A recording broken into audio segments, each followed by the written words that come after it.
Okay, the last part of this chapter is the determination of pH. So we've talked about how to calculate a pH, how do you go about measuring a pH. And so these are the three most common methods that you will see.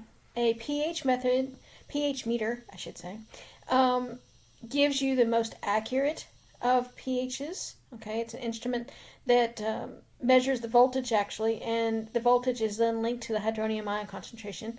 It does all the calculations for you, so it literally just reads out pH. An indicator, which is blue because there's a slide on the next one that shows a bunch of indicators, is simply a chemical substance that is color sensitive. You can make your own indicator at home using purple cabbage.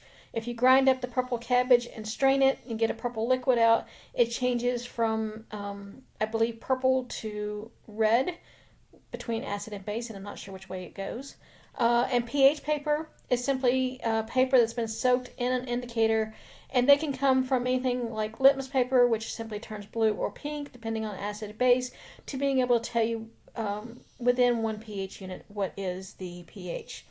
And so going back to indicators, this is a figure actually from our textbook that shows you, and this is actually only a small sampling of them. Most of you are familiar with phenolphthalein. Phenolphthalein goes from colorless or clear to pink at about a pH of 8.7 or so. And you'll notice that these change at different pHs as I go from top to bottom. This one goes from yellow to violet at about a pH of 0.5. This one goes from red to yellow, so you really want to aim for that orange at 2.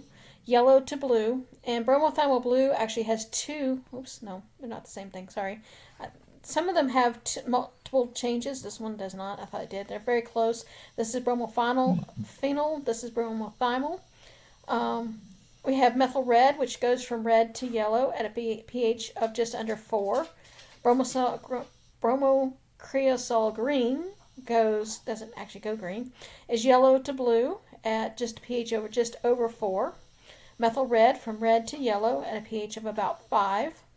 Bromothymol blue is yellow to blue at a pH of just above 6. So you see that, and this is a small sampling. There are actually more indicators out here than that. And that concludes this chapter.